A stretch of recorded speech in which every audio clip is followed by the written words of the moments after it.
हरे कृष्णा। रामाय रामभद्राय रामचंद्राय वेदसे रघुनाथाय नाथाय सीताया पतये नमः. ராமச்சந்திர பகவானுக்கு ஜெய். நம்ம பரதருடைய பெருமைய பத்தி பார்த்தோம். பரதருடைய பெருமை அப்படி இருக்கு. ராமருடைய பிரிவில அவர் அப்படி சேவை பண்ணினார் அப்படின்னா, இங்க ராமரோட கூட இருந்து சேவை பண்ணி அந்த பெருமையை சம்பாதிச்சிருந்தவர். சேவகன் எப்படி இருக்கணும் அப்படிங்கிறதுக்கு ஒரு எடுத்துக்காட்டா இருந்தவர் யார் அப்படின்னா அவர் லக்ஷ்மணர். ராமரை விட்டு இணை பிரியாதவர். இங்க ராமருக்கு வனவாசம் அப்படின்னு தீர்மானம் ஆன உடனே லக்ஷ்மணருக்கு முதல்ல ரொம்ப கோபம் வருது.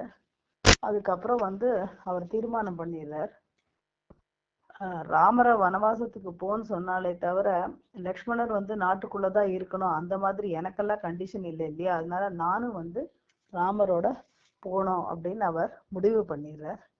ராமர்கிட்ட சொல்ற இந்த மாதிரி நானும் உங்களோட வரேன் காட்டுக்கு அப்படின்னு. அப்ப ராமர் ரொம்ப சொல்லி பார்க்கிறார். சீதைகிட்டையும் சொல்றார், கன்வின்ஸ் பண்றார்.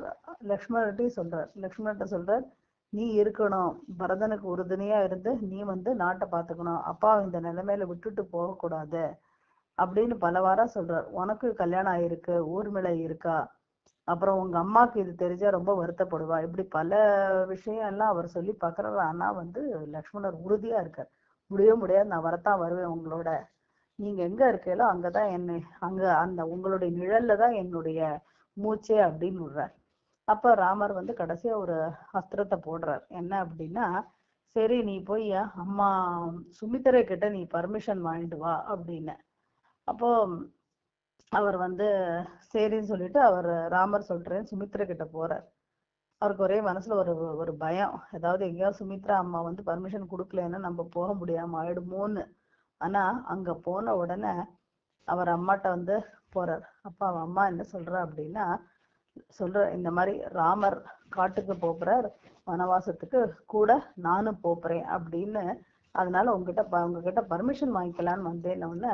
அப்போ சுமித்ரை சொல்றாளாம், என்கிட்ட என்ன இதுக்கு எதுக்கு நீ பர்மிஷன் நீ வாங்கணும், நீ கண்டிப்பா நீ போனோம், நானே உங்ககிட்ட சொல்றதாதான் இருந்தேன்னு சுமித்ரை அப்ப சொல்றாளாம், ராமம் தசரதம் வேத்தி, அதாவது ராமர் தசரதர் இனிமே தசரதர் எந்த ஸ்தானமோ அந்த ஸ்தானம் தான் உனக்கு ராமர்.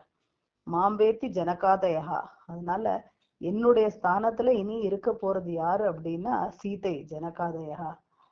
அயோத்தியா அடவியும் பேத்தி, உனக்கு அயோத்தியா எங்க அப்படின்னா அடவி காடுதான்ப்பா, நீ போயிட்டு வா அப்படின்னு சுமித்ரை சொன்னோன்னா, அதாவது என்ன சொல்றான்னா, நீ அங்க போனவன தசரத சக்கரவர்த்தியா ராமரை பார்க்கணும், என்ன நானா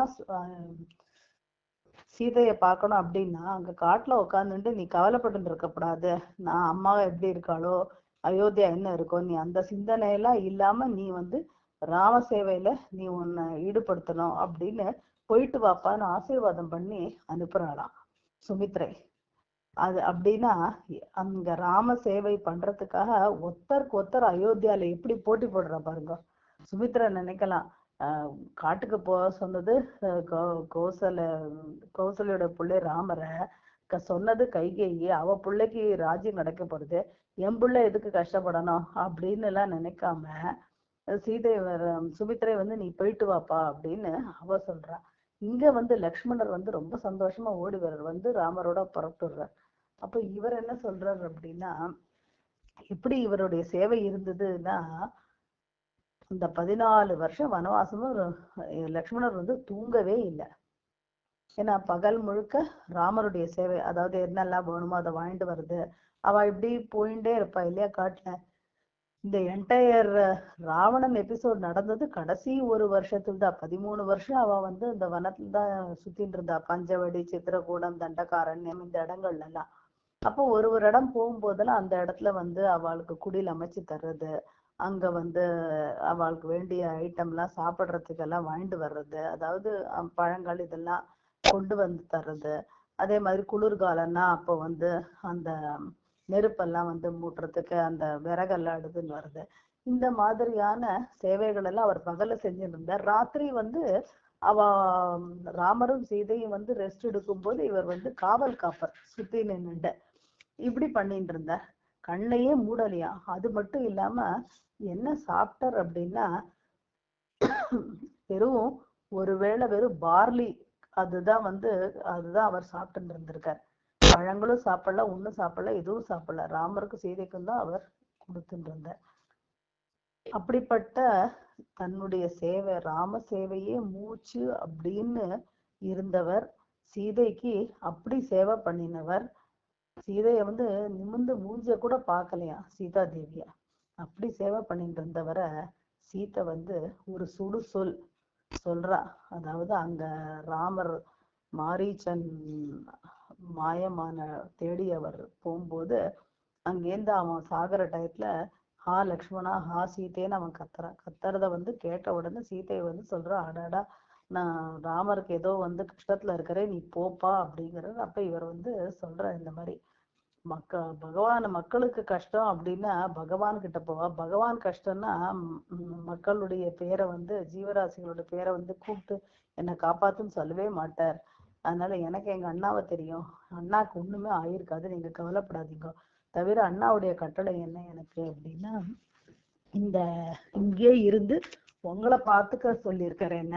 அதனால அவருடைய கட்டளைய என்னால மீற முடியாது அப்படின்னு லக்ஷ்மணர் சொல்ல, சீதை வந்து இல்ல உனக்கு வந்து வேற விதமான நோக்கம் இருக்கு அப்படின்னு ரொம்ப ஒரு ஒரு தாங்க முடியாத ஒரு சொல்ல வந்து சொன்ன உடனே அவருக்கு அப்படியே மனசு வந்து ரொம்ப வருத்தப்படுற. அதாவது வருத்தப்படுற என்னன்னா, என்னோட சேவையில வந்து ஏதோ குறை இருந்திருக்கு, அதனாலதான் வந்து சீதா தேவி இந்த மாதிரி ஒருத்தருக்கு தோணணும் அப்படின்னா என்னுடைய செய்கை ஏதோ ஒண்ணு சரியா இல்லை போல இருக்கு அப்படின்னு தான் அவர் வருத்தப்படுறே. தவிர இவாளுக்காக நான் வீட்டெல்லாம் விட்டுட்டு எல்லாத்தையும் நாட்டை விட்டுட்டு வந்து நான் இவ்வளவு கஷ்டப்பட்டு இங்க எல்லாம் பண்ணியிருக்கேன், அதுக்கு வந்து ஒரு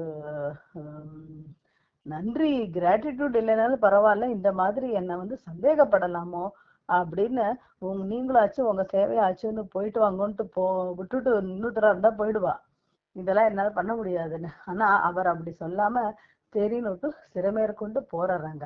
அங்க போனா ராமர் கேக்குறார், நீ ஏன்பா வந்த, உன்னை நான் வர சொன்னேனா, நான் என்ன சொன்னேன், உன்னை சீதையை பார்த்துக்கோன்னு தானே சொன்னேன், நீ எதுக்கு விட்டுட்டு வந்த அப்படின்னு அவர் அங்க கோச்சுக்கிறார். அப்ப அவர் பாக்குறார், அந்த பக்கமும் அவருக்கு திட்டு, இந்த பக்கமும் அவருக்கு வந்து ஒரு தர்ம சங்கடமான ஒரு நிலைமை. இப்படி இந்த மாதிரி சிச்சுவேஷன்ல அவர் வந்து அந்த சர்வீஸ வந்து கண்டினியூ பண்ற பாருங்க, பகவானுடைய சர்வீஸ. அதுதான் வந்து லக்ஷ்மணனுடைய ஏற்றம். ஆக்சுவலா லக்ஷ்மணர் வந்து பகவான் கூட இருக்கிற நித்திய சூரியதான் இருந்தாலும் இது மூலமா நமக்கு என்ன பாடம் சொல்றது அப்படின்னா, எந்த நிலையிலையும் பகவான் சேவையில நம்ம வந்துட்டோம் அப்படின்னா அந்த பகவத் சேவையில என்ன விதமான இடையூறு வந்தாலும், என்ன விதமான பர்சனலா நமக்கு ஏதாவது ஒரு ஹர்ட் மாதிரி எது நடந்தா கூட அதெல்லாம் வந்து பெருசுபடுத்த கூடாது அப்படிங்கிறது லக்ஷ்மணர் சொல்றார். அதுக்கப்புறம் அவர் வந்து இன்னும் என்னெல்லாம் சேவை பண்ணியிருக்கார். அதுக்கப்புறமும் வந்து அங்க போன உடனே அந்த லங்கையில சண்டை போடும்போது அவருக்கு அந்த மூர்ச்சை ஆகி போயிடுறார். அதுக்கப்புறம் வந்து எப்படியோ கஷ்டப்பட்டு அவர் பிழைக்க வைக்கிறார். இந்த மாதிரி எத்தனை சேவைகள் வந்து அவர் பண்ணியிருக்கார் ராமருக்கு. அப்படி பார்க்கும்போது லக்ஷ்மணோ லக்ஷ்மி சம்பன்னோ அப்படின்னு அவருக்கே ஏற்றம் லக்ஷ்மணருக்கு. அப்படி லக்ஷ்மணர் ராமர் கூட இருந்து சேவை பண்ணினதுல அவருக்கு அவ்வளோ ஒரு பெரிய சிறப்பு அப்படின்னா, இங்கே வந்து சத்ருகுணன் அதை காட்டிலும் ஒரு படி மேல. என்ன அப்படின்னா, பகவானுடைய பக்தனுடைய சேவையில அவர் இருக்கார் சத்ருகுணன், பரதனுடைய சேவையில அவர் வந்து இருக்கார், தன்னையே வந்து ஈடுபடுத்திட்டு இருக்கார் சத்ருகுணன். அதாவது சத்ருகுணனுடைய புகழும் அவருடைய குளோரிஸும் அந்த அளவுக்கு வெளியில வந்து நிறைய பேசப்படலை. ஏன்னா அவர் வந்து தன்னை என்னைக்குமே வந்து அப்படி பேக்ரவுண்ட்லயே வச்சுட்டு இவாளுக்கே சேவை பண்ணிட்டு இருந்தார். பரதனுக்கு சேவை பண்றது, ராம பாதுகைக்கு சேவை பண்றது, லக்ஷ்மணருக்கு சேவை பண்றது, அயோத்தியா மக்களுக்கு சேவை பண்றது, இப்படின்னு அயோத்தியா வாசிகளுக்காக ராத்தூக்கம் இல்லாம வேலை பண்ணினது யார் அப்படின்னா சத்ருகுணர் தான். சத்ருகுணர் வந்து எத்தனையோ அசுரர்கள் எல்லாம் அவரும் வந்து வதம் பண்ணியிருக்கார். அவர் சிறந்த வில்லாளி, இப்படி பல சிறப்புகள் சத்ருகுணருக்கு இருந்தாலும் பக்த சேவையில பெருமைய வந்து பார்த்தவர் யார் அப்படின்னா சத்ருக்னன். இப்படி 4 அந்த இவா எல்லாருடைய சுவாமி அவர் என்ன பண்றார், அவருடைய மூச்சு என்ன அப்படின்னாக்க, யார் யாரெல்லாம் அவருடைய திருவிடை சேவைக்கு பண்றாளோ எல்லாரையும் வந்து எல்லாருக்கும் தான் தாசன் அவர் நினைச்சுக்கிறதா. அப்படிப்பட்ட ஒரு பகவான் யாருன்னா ராமச்சந்திரமூர்த்தி. அவர் வந்து தன்னை வந்து ஒரு பிரபுவாவே அவர் நினைக்கல, தன்னை எல்லாருடைய தாசனாவே அவர் நினைச்சுட்டு இருக்கார். ஏன்னா அவர் இப்போது என்ன சொல்வார் அப்படின்னா, சுக்ரீவன் கிட்டக்க அவர் வந்து போய் வெளி மேம்போக்கா பார்க்கும்போது சுக்ரீவன் கிட்ட போய் பகவான் வந்து ஒரு ஹெல்ப் கேட்கிறார் அப்படிங்கிறாப்புல இருக்குமே தவிர, அதுல வந்து தன்னுடைய பக்தனை வந்து பெருமைப்படுத்தணும் அப்படிங்கிறதுக்காக தான் வந்து அவர் அப்படி அந்த மாதிரி விஷயங்களை பண்றார். இந்த மாதிரி பார்த்தா ராமாயணம் முழுக்க பார்க்கும்போது பகவான் வந்து பக்தனுடைய தாசன்கிற பாவத்திலேயே அவர் வந்து அவர் நடந்துட்டு இருப்பார். இது அந்த சுவாமியுடைய ஏற்றம், அந்த ராமருடைய ஒரு சிறப்பு, அவருடைய அந்த லக்ஷ்மணர் பரதர் சத்ருகனுடைய சிறப்பு. இவாளுடைய சிறப்பு இப்படி இருக்கு அப்படின்னா அயோத்தியா வாசிகளோட சிறப்பு அது கேட்கவே வேண்டாம். அதுக்கப்புறம் அவரோட சரணாகதி பண்ணினவர் விபீஷணர், அவருடைய சிறப்பு அதை விட இன்னும் நிறைய இருக்கு. இதெல்லாம் ஒன்னொன்னா நம்ம பார்ப்போம். ஹரே கிருஷ்ணா ஹரே கிருஷ்ணா கிருஷ்ண கிருஷ்ணா ஹரே ஹரே, ஹரே ராம ராம ராம ஹரே ஹரே.